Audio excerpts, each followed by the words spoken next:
volta com Se Liga. No programa de hoje, estamos falando sobre multas e penalidades. Aqui no estúdio com a gente, o pessoal da Escola Estadual Riachuelo e o DJ Rodrigo Vieira. E hoje, no quadro Meu Carro, você vai conhecer a paixão do médico cirurgião Paulo pelo seu Fusca. Esse aqui é o meu Fusca, 1968, como a placa está identificando. Ele está praticamente original.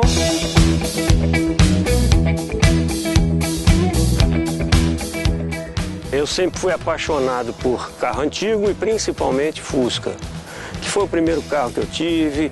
Muita gente teve como primeiro carro também. Eu aprendi a dirigir num carro semelhante e eu me encantei e resolvi sair atrás de um. Um dia meu cunhado achou esse carro aqui de uma senhora que estava vendendo. Eu negociei com ela, acertamos o preço, comprei. Comprei e trouxe para casa, bem judiado ainda, precisando de muita coisa. Tapeçaria não tinha nada, banco estavam todos quebrados, todos rasgados, enfim, precisando de muita coisa do ponto de vista da tapeçaria. Eu resolvi desmontar esse carro e fazê-lo desde o início até o fim. Fiz motor, fiz caixa, fiz suspensão, freio, enfim, toda a parte mecânica do carro eu mandei fazer.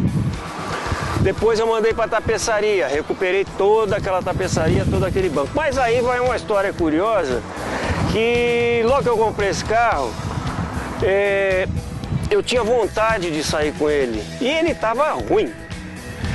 E minha mulher dizia, não sai, deixa só quando estiver pronto, só quando estiver bom. Mas na angústia de sair, na ansiedade, melhor dizendo, de sair, eu fui para o hospital ver paciente e tudo mais. Quando eu cheguei no hospital, os porteiros do hospital viraram um para o outro e disseram, coitado, o doutor Paulo quebrou, olha só o cacareco que ele está andando. E realmente aos poucos eu fui refazendo, até que eu consegui chegar onde ele está atualmente.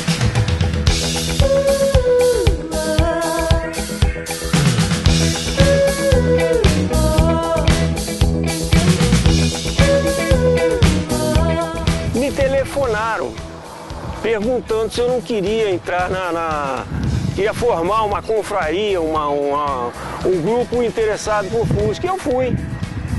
Eram 4. Aí nós fomos crescendo, resumindo a história, hoje nós somos 78.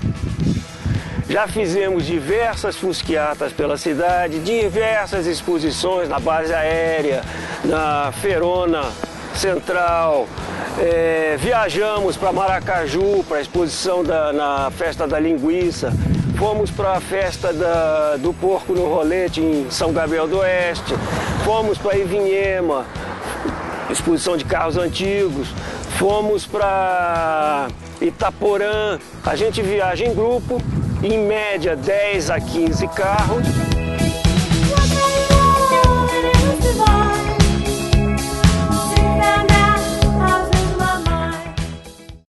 Jane, as pessoas elas querem pagar o seu documento, quer pagar suas dívidas. As pessoas elas podem parcelar as multas lá no Detran? Não. Ela não pode parcelar a multa. A multa não é parcelada, nem o débito no Detran é parcelado. Então, se ela quiser licenciar o veículo, ela vai ter que pagar todos os débitos que existem naquele veículo para ela poder licenciar ele. Caso contrário, não licencia. Por exemplo, ela quer licenciar o veículo, ela tem que pagar as multas primeiro? Tem que pagar as multas. Exceto quando existe recurso em aberto que ainda não foi julgado. E aí, o que acontece? A pessoa faz um requerimento junto ao órgão autuador, pede o efeito suspensivo da multa. A multa ela vai ser suspensa por 24 horas para a pessoa poder licenciar, regularizar o documento do veículo. Jane, essa multa já tem que estar protocolada, já tem que estar em andamento. E ela não pode ter sido julgada ainda, né? Ela tem que estar em andamento que ela não tenha sido julgada em mais de 30 dias. Ou seja, se ela protocolou o recurso com menos de 30 dias e quer licenciar o veículo, a gente não dá o efeito suspensivo. O efeito suspensivo é só para aqueles recursos com mais de 30 dias. que não forem julgados, tanto na fase de autuação como na fase de penalidade. Ok, Jane. Ô Vera, explica para a gente, com relação às medidas administrativas, quais são os órgãos julgadores? Beth, na fase de notificação 15 dias, quem julga é a Procuradoria Jurídica do Detran. Protocola a defesa, a gente junta ao processo e manda tudo para a Procuradoria para que eles analisem a fundamentação do condutor. Quando na fase já de aplicação da pena de suspensão, quem julga é a Jari. Se improvido, ele entra com recurso na Jari, que quem julga em segunda e última instância, que é o CETRAN, que é o Conselho Estadual de Trânsito. Vera, você pode citar para a gente algumas multas, algumas infrações de trânsito, que por si só já acarreta aí, a suspensão da carteira de habilitação? Sim. Embriaguez. Cometeu embriaguez, já dá um processo, né, de suspensão. Condutor sem capacete, passageiro sem capacete, manobras perigosas, dirigir ameaçando o pedestre, entre outras. Não precisa nem somar 20 pontos, né, Vera? Não precisa. Os processos de 20 pontos, a gente exclui todas essas, porque essa aí já tem um processo em andamento. Entra nos 20 pontos, estacionamento regulamentado, sinal vermelho, fez 20 pontos ou mais, já instaura processo. E essas infrações, né, Éder, que dão suspensão por si só, é o que mais as pessoas cometem, principalmente pilotar motocicleta sem capacete, né? Beth, essa infração ela é recorrente. Nós moramos num município, num estado que tem o clima bastante acentuado e é comum o motociclista andar com a viseira levantada. Ou quando tem o capacete com queixeira retrátil, ele levanta aquela queixeira e não usa o óculos de proteção. Só por estar transitando dessa maneira, se ele for notificado por um fiscalizador do trânsito, já incorre nessa infração que a Vera acabou de pontuar. Então, a outra questão sem a viseira também dá suspensão? Dá suspensão. Sem a viseira, com a alça de segurança, chamada jugular, se ela estiver aberta, solta, também dá. Não é só a situação de andar com o capacete no cotovelo. Até é interessante, porque hoje nós não temos mais motociclistas andando com o capacete no cotovelo ali, no braço. Ele está com o capacete na cabeça, mas às vezes está no topo da cabeça. Ele não encaixou. Ou se está encaixado, a alça está solta. Ou se a alça está presa, fixa, a viseira ou a queixeira está levantada. Isso serve tanto para o condutor quanto para o passageiro. Uma outra coisa que os motociclistas se esquecem é de verificar o farol. O farol desligado ou apagado também entra nessa característica. Tudo envolvendo segurança pessoal e segurança dos demais componentes da via. Ô Vera, e quanto tempo essa carteira fica suspensa? Um mês, um ano? Quanto tempo que fica? Olha, a suspensão ela varia de 1 mês a 1 ano. No caso da embriaguez, já são 12 meses direto. Não tem, né, essa fragmentação aí. Conforme a condição do condutor. Se ele é um condutor que tem no histórico dele várias multas, aí vai aumentando de 1 mês até 1 ano. Ok. Kleber Dias, é com você. Vamos perguntar aqui para o Éder Vera Cruz com o Lucas. Fala aí, Lucas. Eu queria saber por que algumas estradas e rodovias têm muito pouca sinalização. Eu queria saber se daqui para frente elas vão ter mais sinalização. Por exemplo, vigilância, com câmeras e essas coisas. É muito importante a sua pergunta. Nós tivemos aí mais ou menos uns 20, 25 anos sem investimento na área. Eu vou falar especificamente do município de Campo Grande. Sem investimentos direto no trânsito. Atualmente, nós temos recebido verbas federais e inclusive municipais que têm possibilitado uma melhor sinalização, com placas de pare, faixa de retenção, semáforos com LED, né? Dispositivo de botoeiras, a questão da implantação da fiscalização eletrônica. Agora a gente precisa entender o seguinte: a sinalização ela ajuda muito, ela contribui muito para a segurança, mas atualmente nós temos um alto índice de acidentes, inclusive fatais, no local sinalizado, por desrespeito dessa sinalização. Então, o Código de Trânsito ele prevê que locais não sinalizados, sem nenhuma placa, sem nenhuma faixa, todos os condutores têm que parar, observar, e a preferência de quem vem à sua direita. Ele tem a preferência de passagem.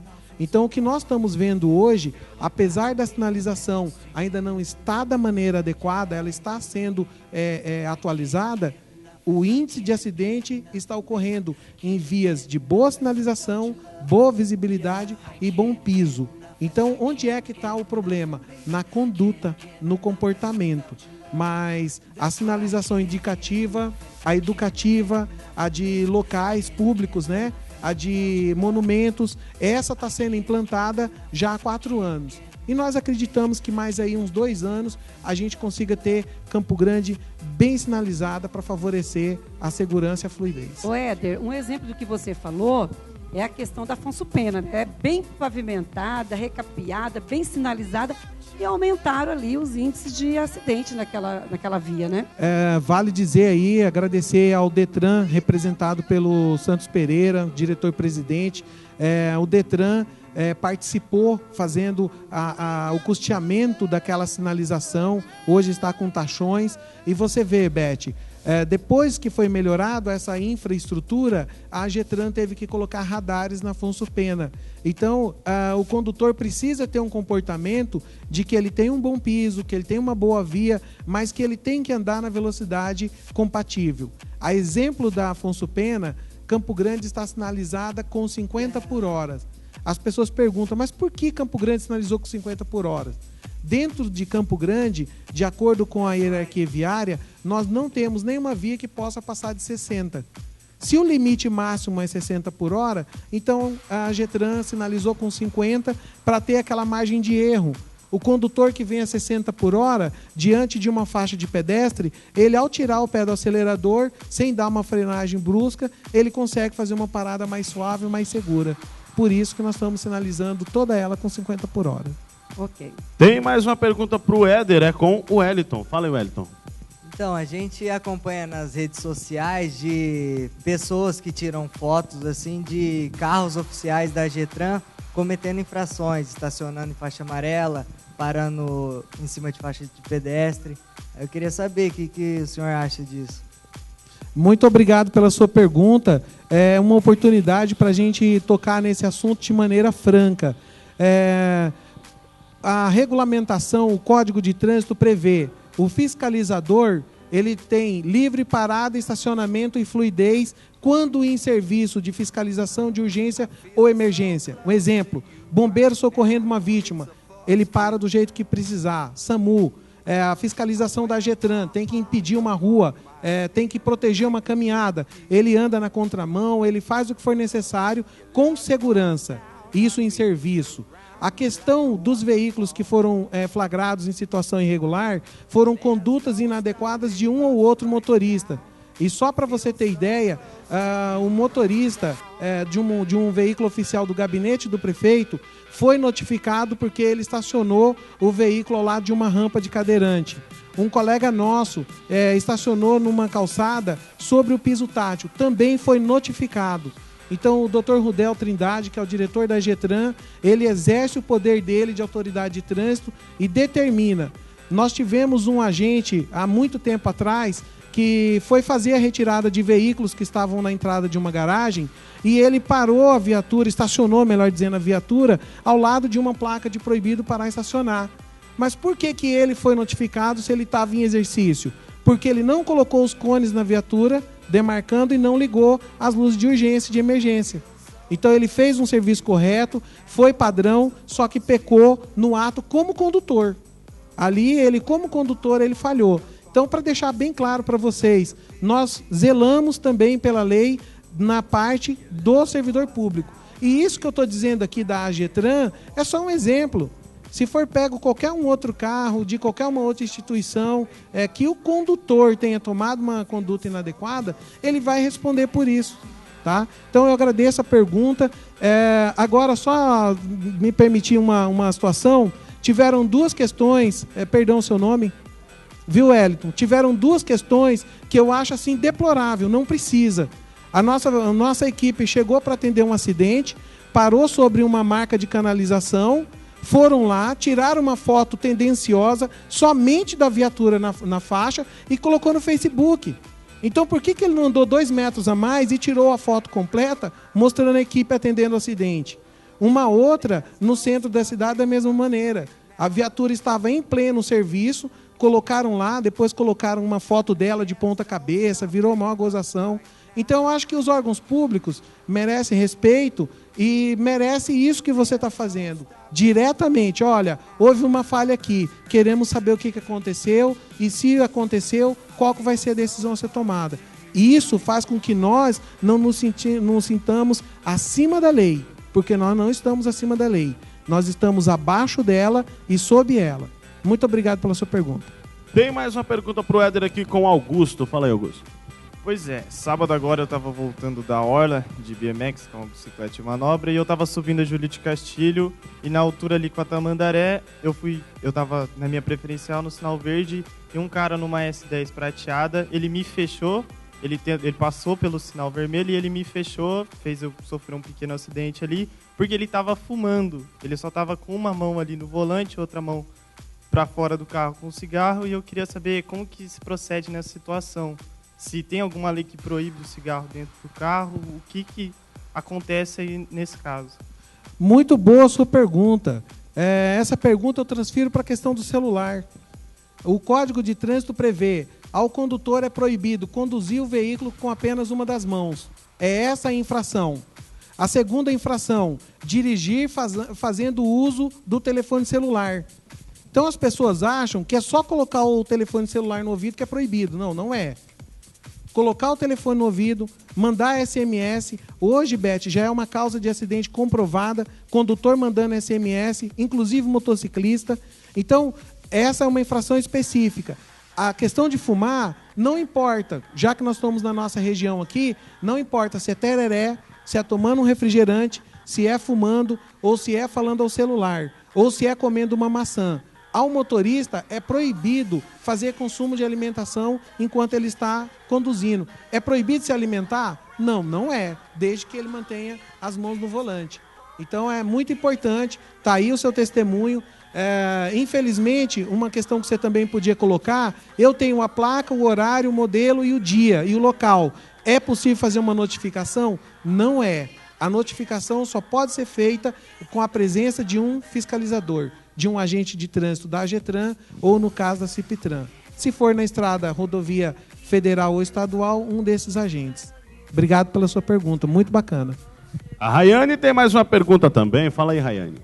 Oi, tudo bem? Eu gostaria de saber se os motoristas, eles são obrigados a parar na escola, assim, quando não há sinalização indicando que é a escola? Essa é uma outra dúvida e eu vou aproveitar a sua questão para pedir aqui o apoio dos alunos da Escola Riachuelo para que sejam disseminadores dessa ideia. Todo pedestre, para que vocês tenham ciência, tem multa para pedestre. Elas só não foram regulamentadas. O pedestre, onde tiver uma faixa, uma travessia de pedestre, ele tem que ir até aquela faixa e atravessar lá. Onde ela não houver, ele deve procurar a esquina e não o meio da quadra. Se ele estiver fazendo a travessia num local de curva, ele deve procurar o trecho onde ele vai andar menos na pista, na transversal. Então não é só a questão de atravessar na frente da escola. Se a escola está no meio da quadra, qual que é a regulamentação? O aluno ou o pedestre, ele tem que ir até uma das duas esquinas, ou da direita ou da esquerda, e fazer a travessia na esquina, mesmo que não tenha a faixa. Qual que é o procedimento? O Detran tem uma campanha que está em pleno vapor aí, que está orientando o pedestre a fazer a travessia segura. Ele chega na esquina, sinaliza, faz o gesto que quer atravessar, porque senão a gente está ali na esquina, conversando, batendo um papo, falando sobre uma última avaliação, você não vai cruzar. Então você sinaliza que quer passar, aguarda os condutores pararem e aí faz a sua travessia com tranquilidade.